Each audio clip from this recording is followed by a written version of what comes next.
Neither the wisest constitution nor the wisest laws will secure the liberty and happiness of a people whose manners are universally corrupt.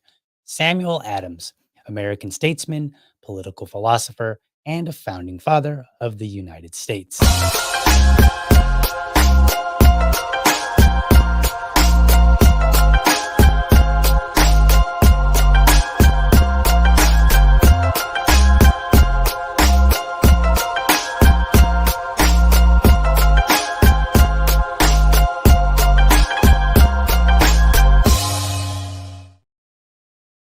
All right, welcome to another morning episode of the Liberty Dad podcast, a discussion on politics and culture. If you're tuning in live, I want to especially thank you for giving me your time so early.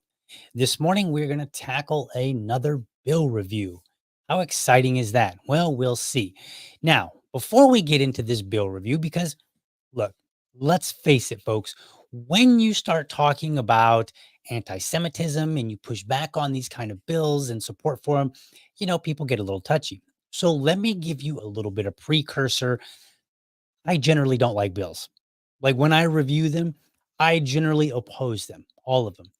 And in the past, I have opposed bills that would actually be that you might think I have a little bit more sensitivity to. For instance, back in I think it was 2021, I opposed a bill. It was USB, United States Senate Bill 937, the COVID-19 Hate Crimes Act. Now you might wonder, like, why would you oppose that, or why might you be sensitive to that particular bill? Well, if you don't know, my wife is Asian, my son is Asian, so therefore, this particular bill, which was passed to stop to stop hate against Asians. Well, no, that's kind of what they did. That's kind of the point of it. That was their point. That's not me making that claim to stop hate. That was their intent, and that's how it was billed to when it was passed. So I came out against that bill, right? I mean, like I have family, like that. This bill addresses directly, and I opposed it. And so this is just me giving a little disclaimer, letting you know right up front that I oppose bills, even when they may impact or maybe put into place as some way to safeguard my own family. Right. So if anybody's like DL's anti-Semitic, bug off. Like seriously. Because this is what I do. And so we're gonna dig into this. So let's take a look. Let's see, what do we want to do here? Let's look at a media clip of a news clip, and this comes from Fox 5 in Atlanta. So let's kind of get an idea of what this bill that was passed is all about. Now to the Gold Dome, members of the Jewish community turned out at the state capitol today to show their support for a bill that would add a definition of anti-Semitism to Georgia law. Lawmakers behind the legislation say it's in response to a recent rise in hate crimes towards Jewish people. I New at 5, Fox 5's political reporter Claire Sims joins us live. And Claire, this bill is making progress. Yes, the House Judiciary Committee passed the bill yesterday, and it has bipartisan support. Members of both the Georgia House and the Senate stood side by side with people from the Jewish community this afternoon as they pushed to define anti-Semitism in the official Georgia code. Now, under House Bill 30, the state would adopt the same definition as the International Holocaust Remembrance Alliance. And the bill requires state departments and agencies to consider anti-Semitism as evidence of discriminatory intent for the state's hate crimes law or for any state law that prohibits discrimination based on race, color, religion, or national origin. Lawmakers tried to pass a similar measure last year, but it stalled in the Senate. But this bill has gotten more attention in recent weeks after someone distributed anti-Jewish flyers in a Dunwoody neighborhood, including at the home of Jewish State Representative Esther Panich. Jews want to fit into the hate crime bill just like every other minority that is already protected. That's all we want. We don't want anything special. We want to be treated just like every other minority, and we're not. Okay, She said it. She said, we don't want anything special. We want to be treated just like every other minority. So if anybody tries to come back and say, well, DL, you're just being anti-Semitic, I'm going to say no. The lawmaker who received some nasty flyers at her doorstep, she said it. She said, like, look, we don't want to be treated differently. Great. I'm not going to treat you differently. I'm going to treat this bill just like I would any other bill without any regard to which minority it is. And since I've already done that, and since when I have done that, it's about it's things that are relevant to my personal family because I'm not Jewish. I think that this this has given me the grounds to push back on people arguing anti-Semitic. Now, you might be thinking, DL, why do you keep making this disclaimer? Well, anytime you oppose things that are meant for minorities, people want to call you nasty names. If it's something for the Black community, people are like, oh, you're just racist. If it's something for the Asian community, oh, you're racist, you're xenophobic, right? If it's something for the Jewish community, oh, you're anti-Semitic. So I have to put these disclaimers because people leap to make these kind of terrible arguments rather than challenging the argument that I'm making on its face. They just throw out slurs, which is kind of weird because, like, that's what some of this legislation is supposed to help prevent or minimize. Anyway, let's continue. About 20 more seconds. The bill now also makes it a terrorist act to use Nazi imagery or swastikas in an effort to intimidate someone. Now, Representative John Carson says he hopes the bill will go to a vote on the full House floor sometime next week. We are live at the state capitol. Claire Sims, Fox 5 News. All right. So the bill has already passed legislation. Now, I didn't see anything about terrorism in there. So maybe I missed it. Maybe it's a relevant portion in some other statute and I just didn't see it. We're going to review the bill here really quickly. First, though, let's go ahead and take a look at one of the news articles regarding this regarding this bill. And let's just kind of walk through and get a little bit better sense of how it's being reported and what we've got to look at here. So this comes from PBS, which I thought was a, useful. There's, whatever. Anyway, I'm not going to argue. Georgia lawmakers passed bill that would define anti-Semitism in state law. So this is dated January 25th. Georgia lawmakers passed a bill on Thursday that would define anti-Semitism in state law, with Republicans uniting in support of Israel's war on Hamas and some Democrats splitting over fears of suppressing support for Palestinians. Okay, so first and foremost, I'm not sure that we need to be discussing, if we're talking about anti-Semitism of Jewish Americans, and we want to pass a bill, first and foremost, I don't know that it makes any sense to talk about Israel or Palestine, right? Like, if we have to have a conversation about other countries or other territories, when we're talking about a state law to deal with issues regarding American people, right? And when we're talking about anti-Semitism, which would, presumably mean things like hatred toward or acts of violence against the Jewish community, I have an issue when we lead with Republicans and Democrats concerned about their particular flavor of, or not their flavor, but their, which side they're taking in a war, a conflict, some thousands of miles away. All right. Today, we can fight a pervasive and escalating threat in our state and fight it together, said Senate President Pro Tem John Kennedy, a Macon Republican who guided the bill to Senate passage 44-6. The measure had stalled in Senate committee in 2023. All right. Pervasive and escalating threat in our state and fight it together. So I think this is what we need to evaluate. Whenever we're passing a bill, any bill, it doesn't matter what it is, it's usually built on the idea that there's something happening that requires legislation.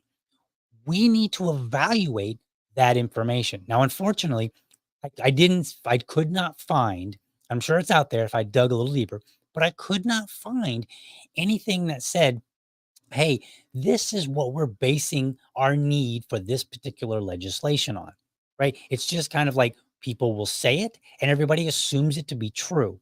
But that's not, we should absolutely, and again, we should oppose any legislation that doesn't come with data that we can look at and say, okay, you're right. This thing is happening for whatever reason.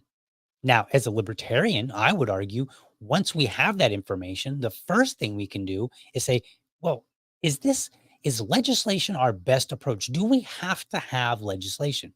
And I tend to look at things and say, generally, we don't. See, the House later agreed to changes, voting 129-5 for passage. So basically, the Senate passed it 44-6. The House passed it 129-5. So pretty much, everyone. Um, Republican Governor Brian Kemp said he would sign the bill, saying it, quote, builds on our commitment to protect Georgians from criminal acts, including those based on hate. We will get to that in just a moment. Sponsors say adopting the definition put forward by the International Holocaust Remembrance Alliance would help prosecutors and other officials identify hate crimes and illegal discrimination targeting Jewish people. Georgia has a hate crimes law that allows higher criminal penalties for crimes motivated by certain types of bias. Now, when it comes to hate crime laws, I'm absolutely opposed. I do. Either you have committed a crime and we need to address it, or you didn't. The reasons why you did it are not terribly relevant to me. Like if I decide that, let's say, we're going to try to use something that's a little bit less touchy. So I'm a short guy. I'm 5'3". Let's assume that I just don't like tall people, and I go around and I'm pretty brazen, and I feel like maybe I can throw some hands really well. So I go and I start assaulting tall people, right? The fact that I'm assaulting them is the problem. The fact that I dislike them is not relevant. It's not relevant because the only relevance for law when it comes to people is protecting their civil rights. You have the right not to be assaulted. You don't have the right not to be hated. And the fact that I hate you while I'm assaulting you is not relevant. It doesn't matter. To me, it's what is that? How does that phrase go? It's a difference without distinction. If I were to assault a tall person because I don't like him, or I assaulted a tall person because I wanted to steal his ball cap, right? Like if I wanted to steal something from him, and in order to do that, I assault him. The fact that I assault him is the problem. The fact that I wanted his hat or that I didn't like him, it doesn't matter. Who cares? I assaulted you. I had no right to assault that person under any reason. The fact that I did it because I disliked you is just simply criminalizing something that otherwise isn't a crime. And I do take issue with that. All right, the definition, which is only referred to in the bill, that's another issue I have, describes anti-Semitism as a certain perception of this is a quote, a certain perception of Jews, which may be expressed as hatred towards Jews. Rhetorical and physical manifestations of anti-Semitism are directed toward Jewish or non-Jewish individuals and or their property toward Jewish community institutions and religious facilities. So we're going to get into so they adopted a definition that they don't control. Think about that for a moment. What happens if the definition expands from the international, what was that? The International Holocaust Remembrance Alliance. What happens if they change their definition? Well, it's enshrined in Georgia law now that they follow this definition. And from what I could read, there was no provision that said, hey, we're going to reevaluate this law if that definition changes. So they can change it to be much more expansive, which is possible, or they can reduce it, which is quite unlikely. All right, see what else we got here. Some lawmakers opposed the bill, saying they thought it would be used to censor free speech rights. It could be. Here's a quote: "The First Amendment guarantees our rights as citizens to criticize any government, foreign and domestic." We'll get to that as soon as we look up the International Holocaust Remembrance Alliance definition, because they actually have a definition, and then they go into like some actual examples to kind of illustrate how this definition is applicable. But supporters say the definition will only come into play after someone has committed a crime. That's the issue I have. All right, this legislation is not about stifling free speech, Kennedy said, nor is it about government stopping someone from simply sharing their views. It's about safeguarding the dignity and the safety of our Jewish friends and neighbors. So, the government's job is not to safeguard your dignity, right?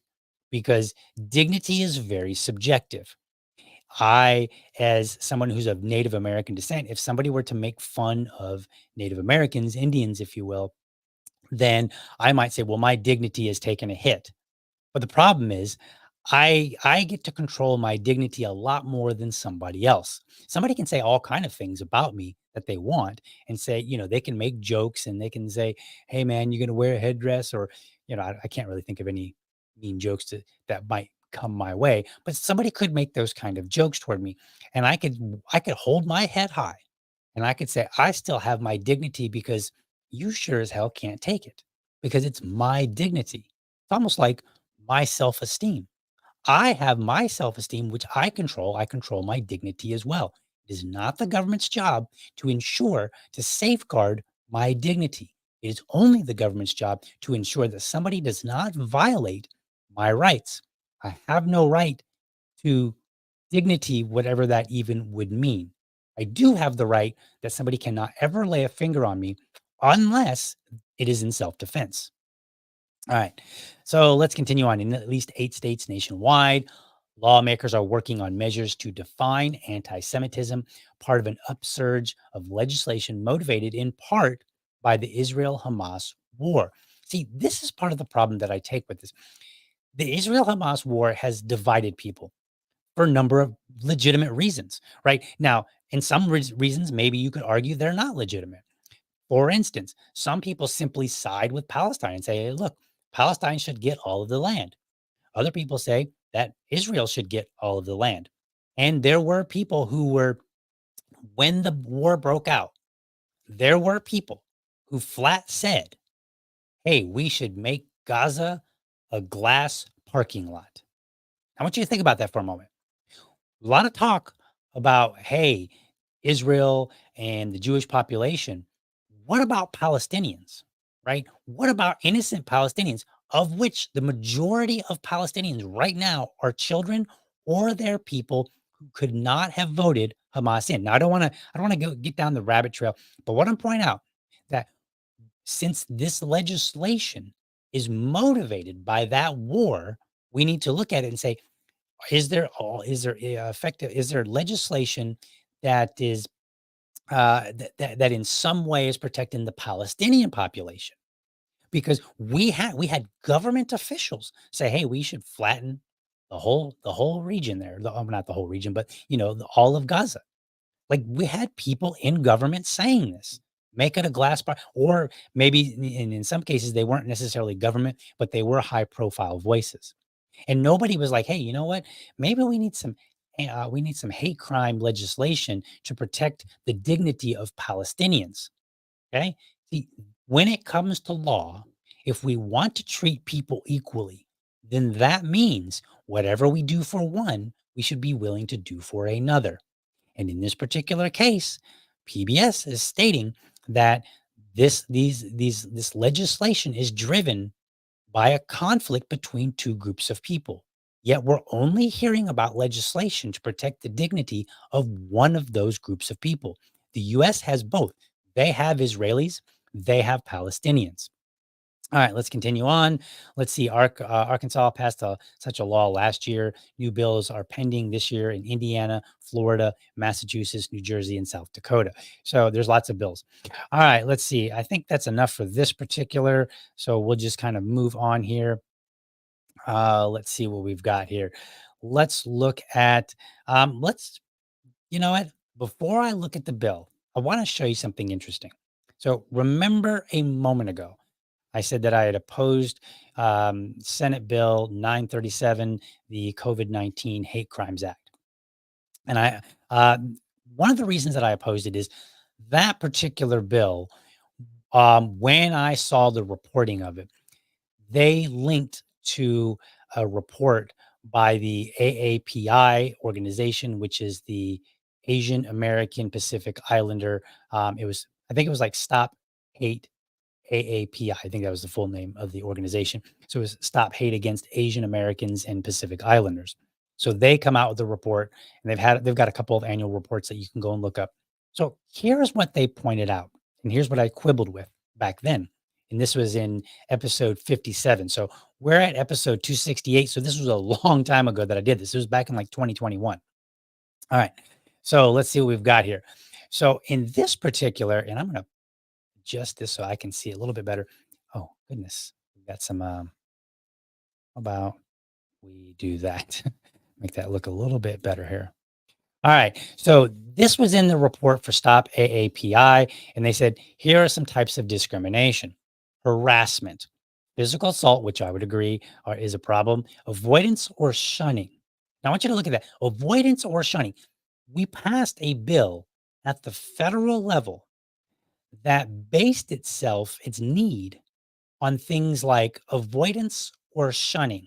And they actually gave some examples. So the way that Stop AAPI did their report is they collected reports from individuals. So if I was an Asian American, I might send them an email saying, "Hey, I experienced some discrimination. Here's what happened."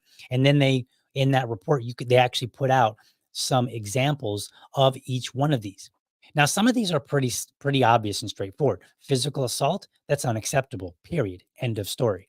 Right? Coughed at or spat upon, that's assault. I would actually put that under physical assault, but that's fine if they've got that split out. Job discrimination, hostile work environment. I'm not entirely certain what constitutes hostile work environment. Is it somebody making a simple joke that's just inappropriate? Or is it somebody saying, really making it hostile, saying like, look, if you come here and you eat this food that's of your ethnic origin, we're going to fire you. Okay, that would be a hostile work environment. Graffiti, vandalism, robbery, or theft, clearly crimes. Denial of service. That depends on how you see it, but currently in our law, it is a crime. Barred from transportation. Again, that would be a criminal act according to our laws as well. So let's go back. This avoidance or shunning took up 16% of their discrimination. Now, if you look at the numbers and you add them all up, I believe they go to, is this the one? Yeah, I think this is the one where technically they exceed 100%. And that's because some of these incidents overlap. So one might be considered harassment and avoidance or shunning. So in any of the avoidance or shunning, there were stories like somebody would go to a coffee shop. They ordered their coffee. They sat down.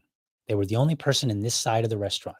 Other people would come in and they would order their coffee, look around, and then go sit on the other side. And somebody said, "Hey, these people are avoiding me." Well, that's not a crime. It may not be pleasant, but it's not a crime. And neither the federal government nor the state government nor any local government has any business worrying about it. Okay. So the reason I wanted to point this out is because when we're looking at passing legislation, we need to know what is the reason, what has happened.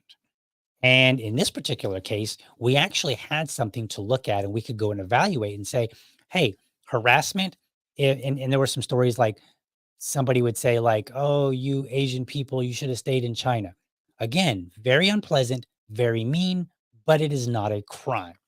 And so you've got 67% of the types of discrimination were harassment, 16% were avoidance and shunning. So when you start removing some of these that aren't crimes, what you end up seeing is that there isn't this huge surge necessarily. Now there might be, because you'd have to compare it to what does the data show prior, right? This is how you evaluate a trend or an increase. An increase from what? Physical assault, 16%. People reported 16%. But the question is, was it 16% in the years prior, or was it higher, or was it lower? If it was higher, then it would say that, then we would be saying, hey, it looks like these things are going down. But if they're lower, then yes, they would be going up. But then we get to the question of, do we need legislation in the first place? All right. So I just wanted to kind of show you that sometimes laws are built on information that's a bit flimsy or questionable. All right. So let's see here. Let's go over to the actual bill itself, and we're going to take a look through the bill here. And let's see. Get things up here up on the screen. All right. So here is the bill. And I'm going to pull. So this is House Bill 30, and this comes. All the links to the bill are going to be in there. We're not going to read through the whole thing, but I will say this: it is a 3-page bill, so I can at least appreciate that. If there's one thing that I will always appreciate, is a short bill, because it makes it easier to read through and decide whether or not you can support it. So here it goes. It says in section 1, the General Assembly finds that number 1, anti-Semitism, including harassment on the basis of actual or perceived Jewish origin, ancestry, ethnicity, identity, affiliation, or faith, remains a persistent, pervasive, and disturbing problem in contemporary American society. This is under question, right? Is it actually persistent and pervasive and disturbing? What do these words mean? And what I'm saying by this, I'm not suggesting that anti Semitism of this type is acceptable. What I'm saying is we need to know exactly um, at what levels is this happening compared to what levels has it happened to in the past. If for all of 200 plus years of this country's history, anti Semitism has remained relatively the same, then you can say it remains a persistent problem. But the question is it actually disturbing? Is it a pervasive problem? Or is it just a problem that we don't like? If it increases, particularly if there's violence, then yes, that is an issue that may need to be addressed. But we don't have this information. Unfortunately, I was unable to find anything that supporters of this bill would say, this is where we're getting our information from to support the need for this bill. And again, it's always about what is the need? Why? Show me the data. All right, continuing on. Jewish people, number 2, Jewish people continue to be a targeted minority in the United States. Data show, for instance, and again, which data? That Jews are consistently the most likely of all religious groups to be victimized by incidents of hate, and that such incidents are increasing at an alarming rate. So they're using all these terms that we need to know. What does the data say about this? And I don't have access to that data because it's not been, at least when I was looking through this, I didn't see anything that said, hey, based on this report, this lawmaker, pushed this legislation. All I do get is saying, hey, it looks like from the outbreak of violence, of conflict over in Israel and Gaza, that we've had an increase. Okay, what does that increase mean? And I mean, is it just people saying nasty things? If that's it, we don't need legislation. If people are just shunning Jewish people and saying, oh, that person has a tiny little hat on, I better go over here and sit at this side of the coffee shop. Okay, unpleasant, not nice, but not a crime. All right. Let's see. And then the most likely of all, see, this kind of language needs to be evaluated. Is it really? Because once upon a time, Senate Bill 937 that was passed, that's signed by President Biden, that one made the same claim. They claim like, hey, Asians are just, they're being super duper targeted right now. So the question then might be, maybe these things are short term. Hey, we have this COVID-19. Everybody knows that it originated in China. People got fearful and started acting stupid. Okay. If they started committing crimes and they were attacking people, spitting on them, hitting them, stealing their property, damaging their property, those are crimes that definitely need to be addressed. If the uptick is just people being unpleasant, that doesn't really need to be addressed via legislation. That doesn't mean that we can't have a cultural conversation and say, hey, knock it off. Right. And now we have legislation that's being passed in light of the Israel Gaza conflict. All right.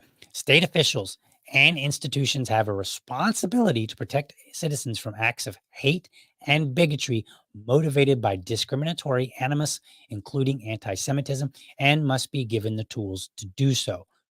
Totally disagree. That is not the government's responsibility. They are not, their responsibility is not to deal with hate and bigotry. We as a society can't even decide what constitutes hate and bigotry, right? Like bigotry is hotly contested. Now, I know people who believe that bigotry is a huge problem, they will be like, it's not contested whatsoever. You're just only a bigot would say that. And that's terrible reasoning, right? To suggest like, oh, if you disagree, then you must be one of them. We call that a Kafka trap. You can look that up. All right. But it basically, it's basically saying, oh, if you, let me describe that a little bit more. It's basically saying, if you do this thing or if you disagree, you must be one of them, rather than saying maybe you're disagreeing because you have a legitimate argument against it, right? That's why it's terrible reasoning, and they're actually, I think of the book name. There was a book that was written, and that's where we get the term Kafka trap. And it was basically about this guy who was in a court of law, and every defense that basically every defense that he made for himself was basically considered evidence that he did the crime, that he was guilty. It was like, oh, of course, that's exactly what a guilty person would say, right? And it's not good reasoning, and we should absolutely push back on that kind of faulty reasoning. All right. So I disagree. I don't believe that they have that responsibility. They have a responsibility to protect citizens from physical acts, from acts that may damage their property, that may have their property stolen from them, that may be threats, like actual legitimate threats. If somebody says, I am going to come over to your house and kick in your door and go and beat up your entire family, that is a threat that I agree that state officials and institutions have a responsibility to handle, right? That's why we would call the police and say, hey, this guy said he's angry at me on the phone, and he said he's coming over right now, and I think he might do that. Can you please send a squad car? That is appropriate. It is not appropriate to say, well, you hate this person, so therefore we need to protect citizens from your hate. No, you don't. You don't need to protect citizens from my feelings toward another person, whether they're good or bad. In this particular case, they say bad. That's not your role. Number 4, I've highlighted this one in green here. Valid monitoring, informed analysis and investigation, and effective policymaking all require uniform definitions. I actually do agree with this. I think it's useful to have a standard definition that policy can be based upon. Now, I don't think that there necessarily needs to be I don't think it needs to be enshrined in federal law that this is the definition of anti-Semitism, and therefore all states must use this definition.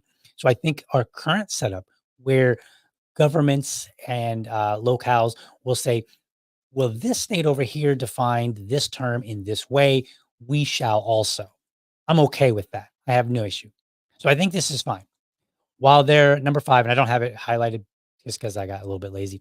While there can be no exhaustive definition of anti-Semitism, as it can take many forms, the International Holocaust Remembrance Alliance working definition has been an essential definitional tool used to determine contemporary manifestations of anti-Semitism, and includes useful examples of discriminatory anti-Israel acts that can cross the line into anti-Semitism. So there's 2 things here that I disagree with. Number 1, using a definition that you do not control, or that you have not put in a provision for, and saying, if the definition changes from the time of this passage, then it must be reevaluated, and maybe this law is null and void until such time, right? Because the IHRA can change their definition to mean anything they want, and that's okay. But now Georgia law is relying on their definition, whatever it is. So now our law is based on something that the legislators do not control. That is a problem. We can penalize people for things that are not specific in the law, that are things outside of the law. We should never accept such a thing, ever. Our laws should be as narrow and to the point as possible, and they should always control all of the language, because if you're going to be punished as a citizen, you should be punished by the legislation that your representatives have voted for knowingly, right? They should be able to be held accountable. But right now, they kind of can't, because this passed today, and in 5 years, if the language changes and somebody is brought to the court and they're charged with this crime, and then they may look at the statute and say, well, according to the statute, we're following the International Holocaust Remembrance Alliance definition. And that definition might get more broad. And therefore, this person now is being punished for something that wasn't a definition at the time of writing. This is a problem. Like I like I cannot stress enough how bad this actually is. And it has nothing to do with anti-Semitism or the Jewish people. This is simply a matter of using a definition enshrined in our law that is not controlled by the law, because we, the people, have a right to representation. And that representation, I should be able to go and vote against the definition, or at least make my complaint, right? So I'm not sure how this works. I don't know how often this actually happens. When I say I'm not sure how this works, what I mean is I don't know if this could be challenged. Like if the definition does change, could somebody later come across and say, well, when adopted, the language was this, but now it is this. And the legislators couldn't have known that the definition would change in this way. So therefore, this law needs to be nullified because I'm being held accountable for something that was not the original intent, which is interesting because if we really wanted to get into an argument about this, people do that. People do that all the time. People on the left, they say, well, things have changed. We have a living constitution, right? Definitions are not what they used to be. Well, if that's the game they want to play, then now this legislation may not be able to protect Jewish people in the future because someone could challenge it and say, hey, the definition changed. That's not what it was originally meant to be. That's not what the original legislation was intended to accomplish, but now it's doing something different. So either way, whether you support it or oppose it, you should oppose this idea of using definitions that are not under control of our legislation. Second of all, includes useful examples of discriminatory anti-Israel acts that can cross the line into anti-Semitism. Our law at no point should ever have anything that says discriminatory anti-Israel anything. Israel is another country. The same as Germany, El Salvador, Japan. Imagine saying, hey, well, we need to have examples of discriminatory anti-British acts. I don't even know what an anti-British or anti-any country act would be that crosses the line into some sort of bigotry or hatred, right? If we're trying to make it more broad. Now, again, the legislator herself in the video clip that I played said, we want to be treated just like everyone else. We don't want to be treated any differently. This is treating people differently because it's explicitly saying, hey, if you're anti-Israel, unlike being anti-German, anti-British, anti-Japan, you can be punished under the law if that line crosses into anti-Semitism, right? And it's a little bit fuzzy there. Lawyers will work that out.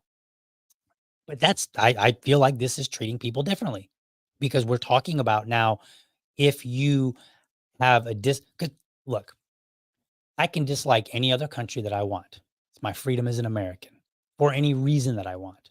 It may be absurd and stupid, which it generally would be, but I have that right, right? We should not explicitly allow our legislation to criminalize in any way a dislike for some other country. All right, let's see what else here. I think the rest was just kind of general. Use of this definition, not to be taken as exhaustive definition, will increase the awareness and understanding of the parameters of contemporary anti-Jewish discrimination in certain circumscribed areas. All right. And that's basically it.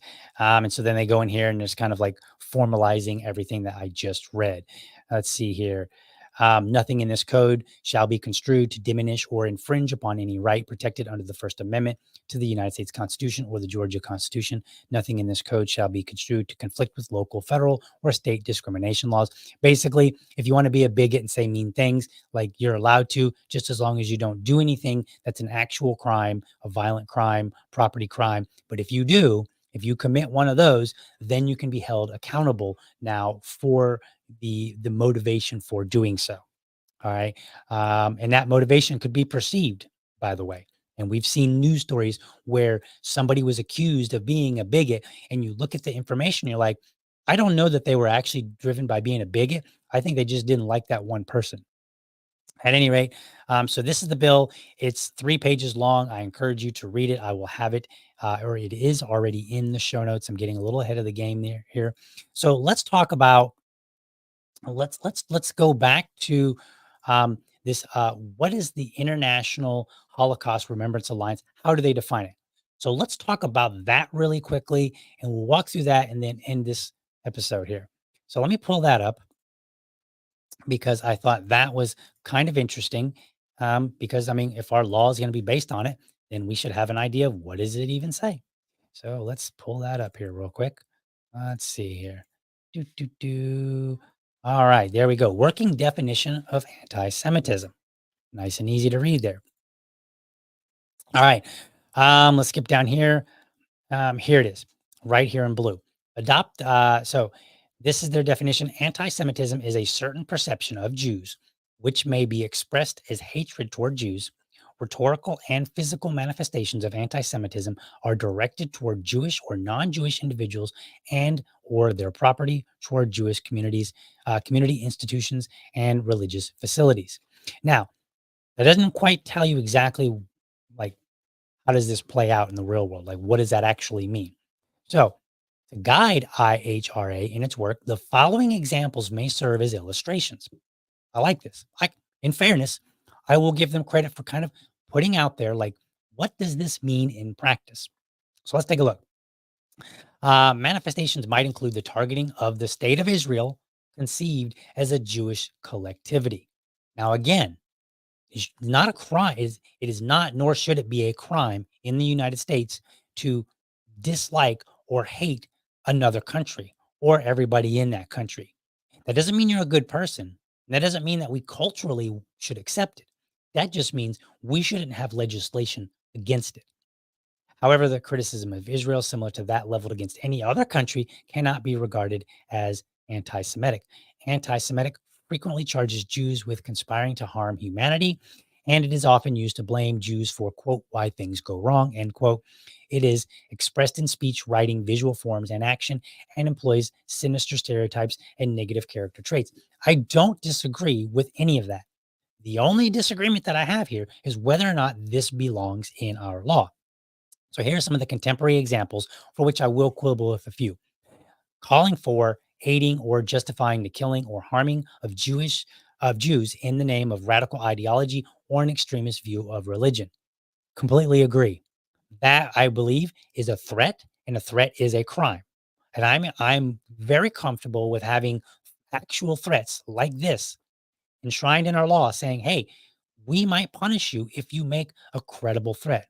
Now, the law does go into like what is a credible threat, and we're not going to get into that. But if it's deemed a credible threat, if it surpasses some threshold that says we really believe you mean it, then yes, I'm okay with punishing you, because people should not have to sit there and be in fear and wonder, is this person really coming after me? The example that I used earlier, where I said, hey, imagine, I'm on the phone with somebody. He's like, I hate you. I'm going to come over, kick in your door, and, beat up your whole family. Like, if that's a credible threat, I should not have to sit there and go and, lock up the doors and do all sorts of things to prepare myself for the inevitable person that might come over and start attacking me and my family. I shouldn't have to live that way. And that is an actual threat. So I agree. I'm 100% okay with this. Making mendacious, demonizing, or stereotypical allegations about Jews as such, or the power of Jews as a collective, such as, especially but not exclusively, the myth about a world Jewish conspiracy, or of Jews controlling the media, economy, government, or societal institutions. Okay, as far as the definition of, hey, this is anti-Semitism, I'm comfortable with it. But again, should the government be using definition that includes this kind of behavior to punish people? That I have an issue with. So think of it this way. Imagine that a person posts a lot and say, man, the Jews are controlling the world and blah, blah, blah, and all this crazy stuff, right? And but they never actually post anything about any violence. They're just going on and running off at the mouth. So assume that, right? And they got it in social media. So it's in print, which by the way is dumb, but beside the point. So imagine they do that. Then imagine that they get into an altercation with a Jewish person. Well, now they have this history of stuff that's in print saying these crazy things, conspiracy theories.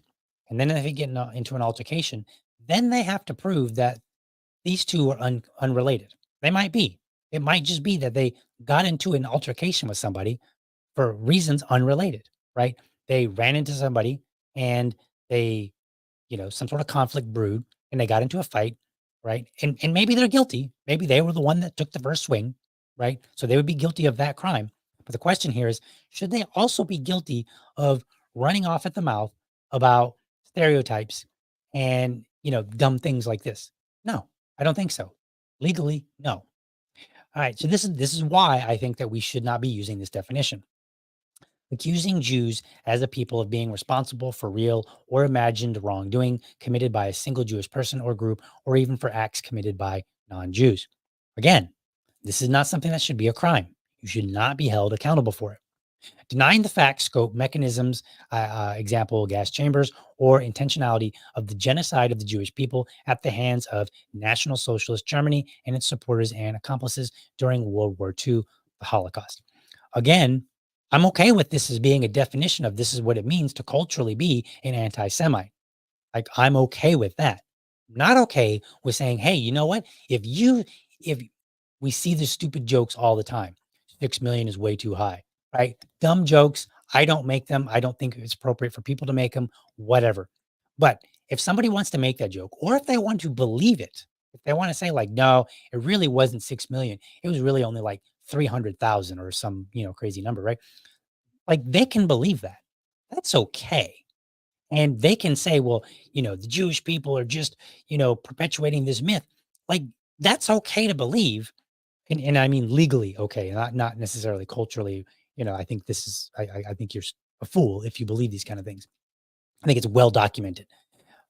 But we shouldn't punish people for this. We should not punish people for being wrong. All right, accusing the Jews as a people or Israel as a state. See, there we go again. Or Israel as a state of inventing or exaggerating the Holocaust. Look, they're two separate things, and we need to treat them as such by saying, hey, all Jewish people in the world believe this, and the government of Israel is saying this. Why is that? Number one, if we say that all people believe this, we're almost certainly making an exaggeration of our own.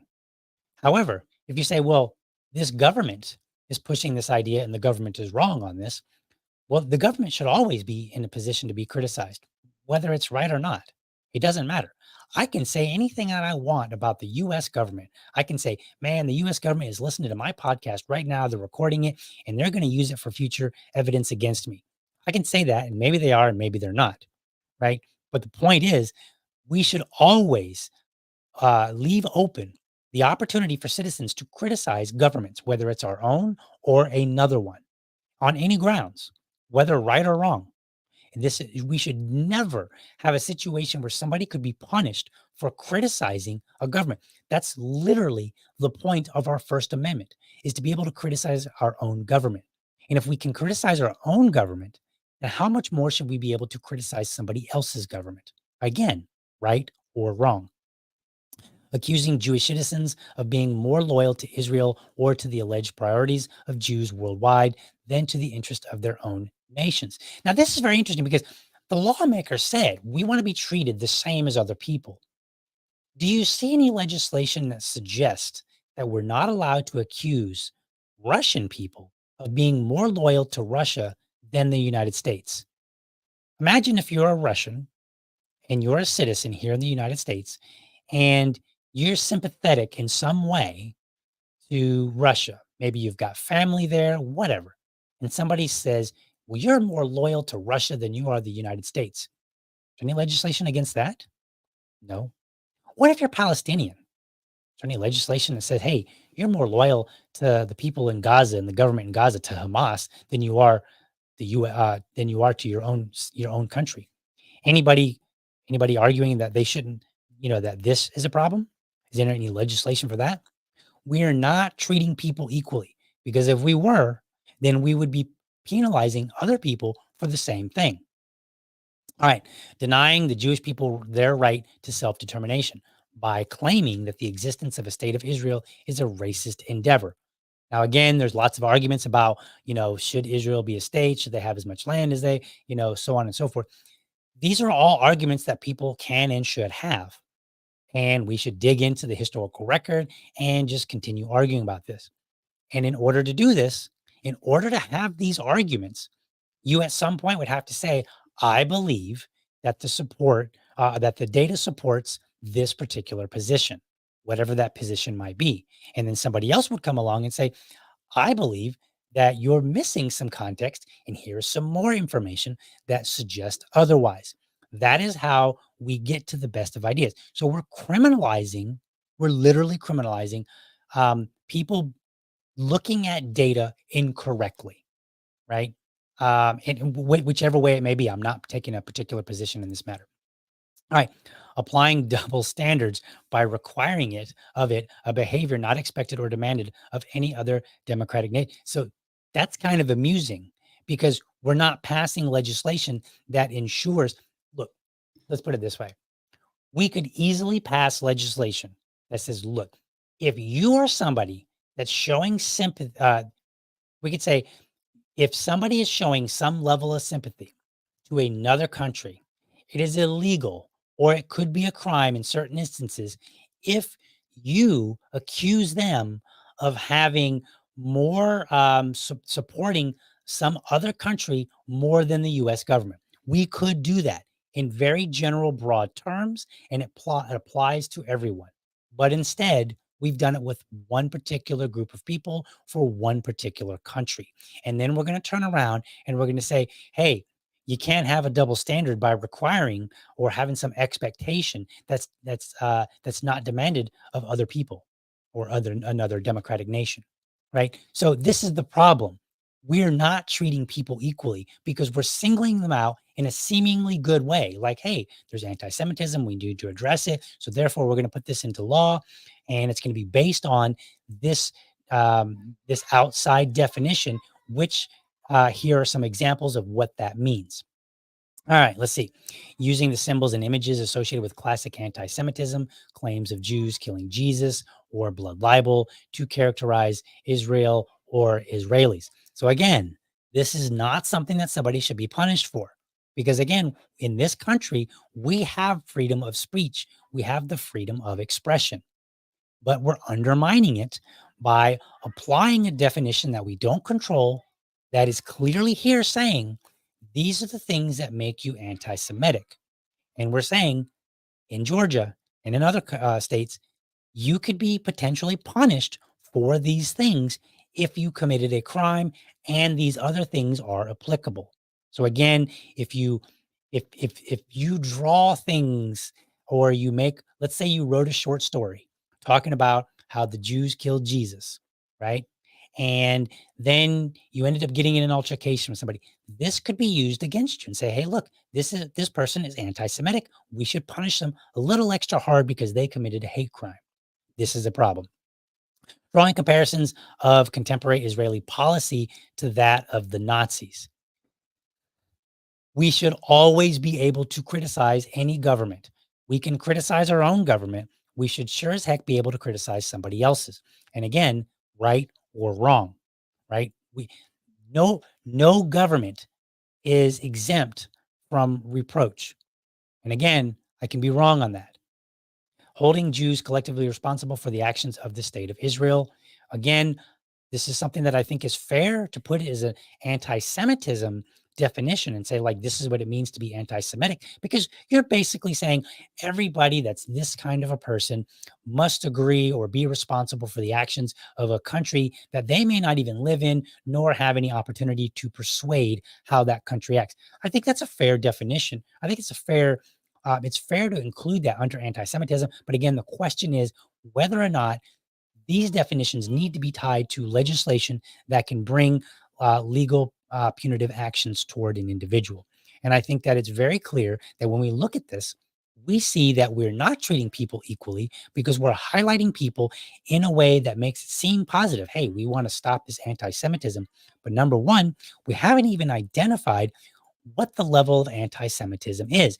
Is there something to even address, or is it simply a matter that we've we've got an uptick that's short term because there's a conflict going on in the world, and that uptick maybe again, we don't have the data.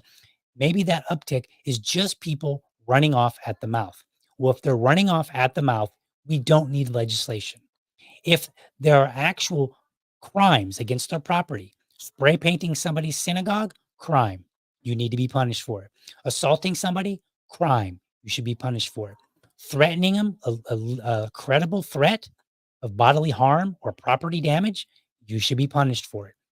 Those are acceptable things.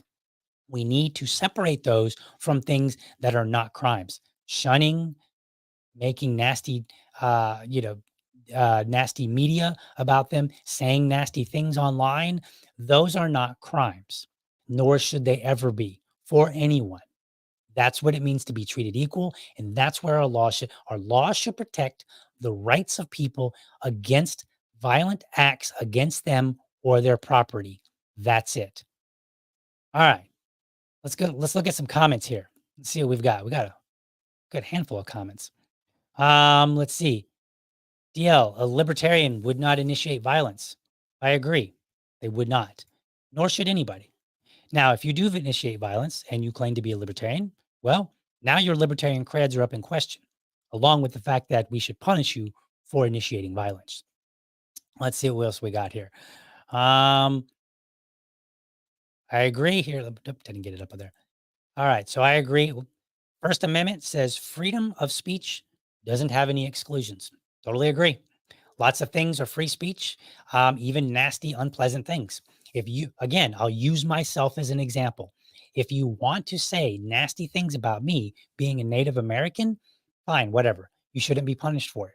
If you want to say nasty things about my wife or my son for being Asian, like mean, actual nasty things, you shouldn't be legally punished for it.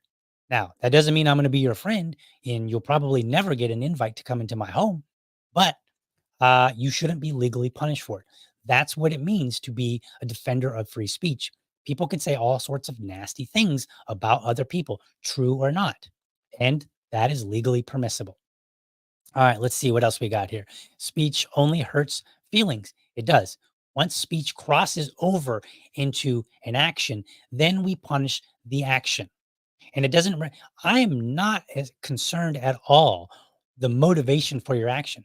Because at the end of the day, what I care about is that you felt it was acceptable to assault somebody, to attack their property. Why you felt it was okay is not relevant. You did. And that's what I want to address. The fact that you felt it was acceptable to assault somebody, to damage their property, to steal their property. Those are things that I want the law to deal with. All right. I think that's it. I think that's it on the comments. Folks, I hope you enjoyed this episode. I hope you found it informative and inspiring. I want you to be sure to catch me weekdays, 7 a.m. Eastern, for an informed discussion on politics and culture. And then again, Sundays at 7 p.m. with my co-host, Susan Hogarth.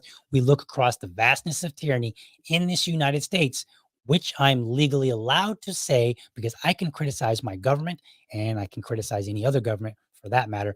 We look across the vastness of tyranny in this United States and we bring to you news of what libertarian parties across the United States are up to. That is in hopes to inspire you about things that you can do in your own community, along with giving you a little bit of hope that things are in fact happening. I want you to be sure that you are subscribed to my YouTube channel, or my Rumble channel if you prefer. You can go to youtube.libertydad.com, or you can go to rumble.libertydad.com. And while you're there, drop me a comment. Let me know how I'm doing. And lastly, I want you to remember, if you are a champion of liberty, your business is people and your product is liberty. I want you to have a great week. Catch you next time. For now, I'm out.